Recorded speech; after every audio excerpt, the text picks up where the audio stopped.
It wasn't supposed to be like this. We had only just checked into the Biltmore Hotel, the same one with a history so dark it could send chills down your spine. A former hospital, turned war haven and later a hotel, the place had seen its fair share of deaths and tragedies. And now, we were about to uncover the truth behind those darkened walls. Lexi, with her usual excitement, insisted we explore. "Come on, it's going to be fun," she said, her eyes lighting up as we walked through the grand entrance, still fresh with its faded, regal charm. I didn't feel it, not the excitement she had. No. My stomach twisted. I couldn't shake the feeling that we weren't alone. The cold air felt oppressive, thick with something unseen, something ancient. But as she led the way, all I could do was follow. What else could I do? She was already excited about it, about everything. It was a simple setup. We were on the 12th floor, right under the infamous 13th, the very floor locals avoided. The most haunted floor. Lexi laughed nervously, poking fun at the old rumors. But I wasn't laughing. I could feel it in my chest, like the walls themselves were holding their breath. We stepped into our room. Well, it wasn't exactly our room. The door was slightly ajar, the smell of stale air filling the space. "Someone's already in here," I joked, but the unease settled deeper in me. The door creaked when I touched it, almost as if it had been waiting for me. We didn't even bother unpacking. And then a sound, a cough, a deep, throaty, sickly cough from behind the bathroom door. I froze. Lexi's face went pale as the sound echoed down the empty hall. It couldn't have been from the hall, not from any normal person. We stood there, staring at each other, until Lexi broke the silence. "Did you hear that?" I nodded slowly. "Yeah, but there's no one in here." And that's when it started. The air grew thicker, colder. A chill that clung to your skin, dragging down your spine. The sound of water running in the bathroom, the sink turned on by itself. Lexi walked toward the bathroom, but I grabbed her arm, pulling her back. "No," I whispered. "We need to get out of here." But as I turned to leave, the door slammed shut behind us. The room fell silent again, but it wasn't the kind of silence you could relax in. It was heavy. Too heavy. We stood there, waiting, but the silence stretched on, broken only by the occasional soft click of something unseen in the distance. Suddenly, a voice. The unmistakable whisper of a man somewhere nearby. "Leave." The chill in the room deepened, and then, as quickly as it had started, everything stopped. It was like the building itself was holding its breath. Lexi was shaking. She pulled at my sleeve, eyes wide. That was real, right? I'm not going crazy? I didn't know. I couldn't be sure. But I was certain of one thing. There was something here. Something we weren't supposed to find. And it was angry. But that was just the beginning. The night had only just begun, but my mind felt like it had already spiraled into something far worse than I ever expected. The cold in the hotel room was like nothing I'd ever felt before. It wasn't natural. It was a weight pressing down on my chest, making each breath harder to take. "Lexi," I said, my voice trembling as I tried to make sense of the mess in my head. "There's something in this place. I don't know what, but I can feel it." She wasn't listening, her eyes fixed on the dim hallway outside. "We can't leave," she whispered, more to herself than to me. "We came here for a reason. This hotel wants us here." The moment those words left her lips, I knew we were in deep.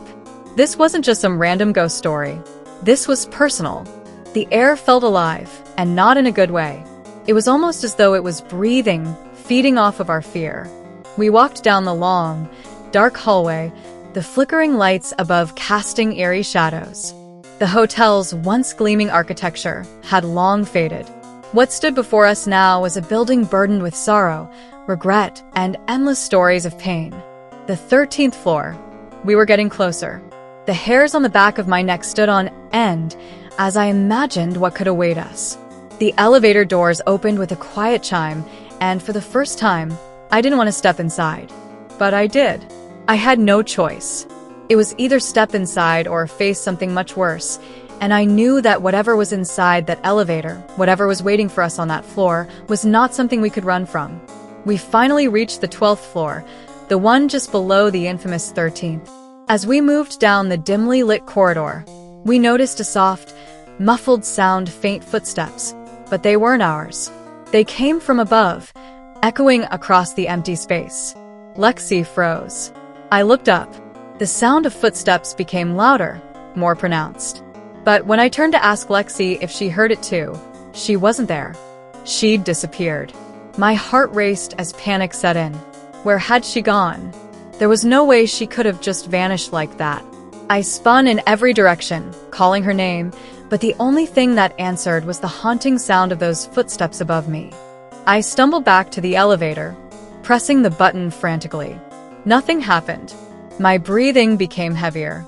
I could feel the walls pressing in, the darkness suffocating me.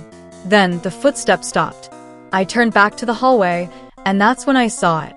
A dark figure at the far end of the corridor, just standing there. It wasn't moving, but it was there, watching. I don't know how I managed to take a step forward, but I did. The figure remained still, its outline barely discernible in the low light. Suddenly, Lexi's voice cut through the silence. "Ash, get out of there." Now. But it was too late. Before I could even move, a cold hand brushed against my shoulder.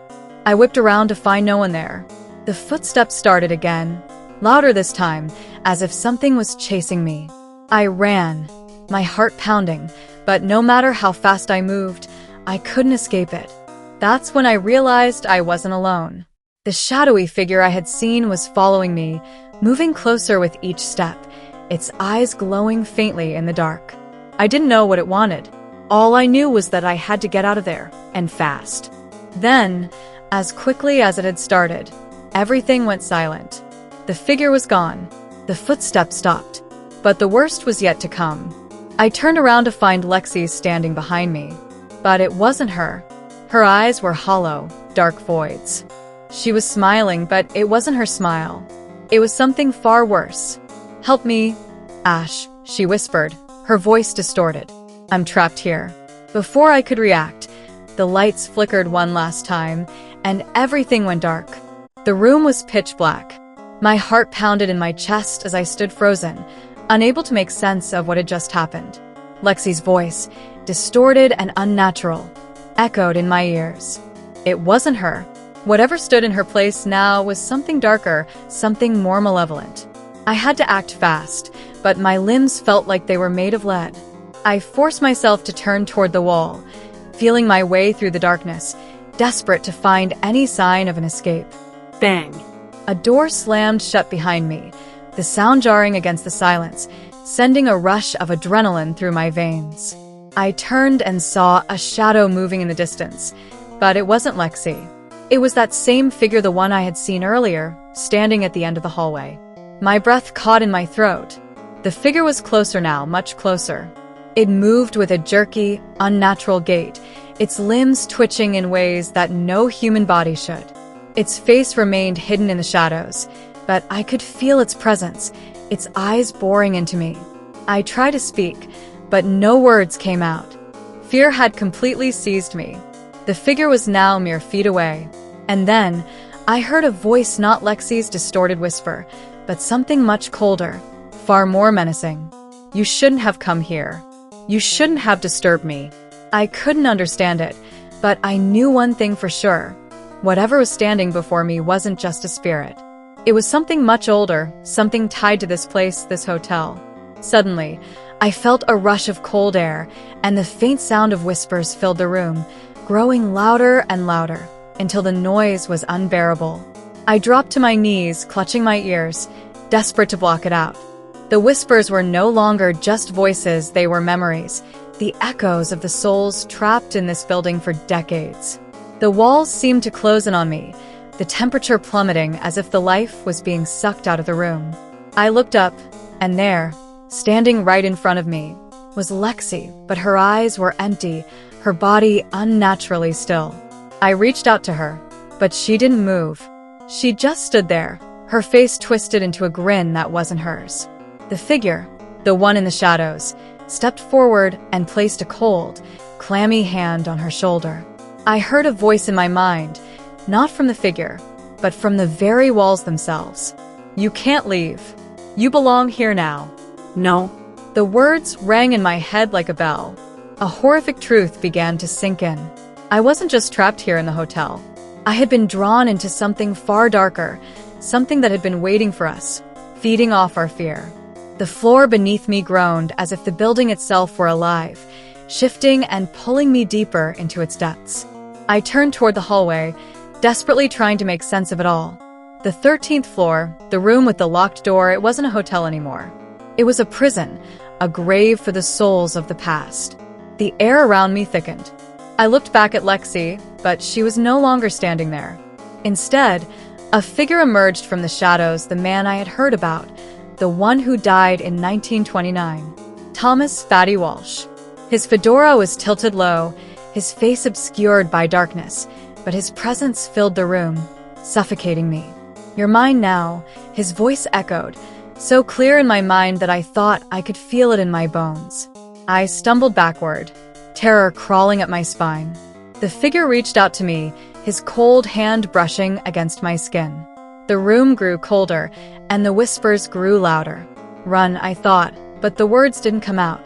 The figure's eyes, or what I assumed were his eyes, glowed a dull red, and I could feel myself sinking into the darkness. Suddenly, the lights flickered, and I saw Lexi once more, standing at the far end of the corridor. Her body was limp, her eyes wide, staring at me with an expression I couldn't comprehend. Then she spoke again, but it wasn't her voice. "You should have never come. Now you're part of us." I heard a loud crash behind me, followed by the sound of doors slamming open and shut. The hotel had come alive. It was the building itself, the souls of the forgotten, the angry spirits of those who died here. The echoes of war, death, and regret filled every corner of the room, and I was consumed by them. And then, everything went silent. I opened my eyes. I was still standing in the hallway, gasping for air, drenched in sweat. But the room felt different now. The shadows were gone. The whispers had stopped. But I could feel a presence, watching. A cold, malicious presence.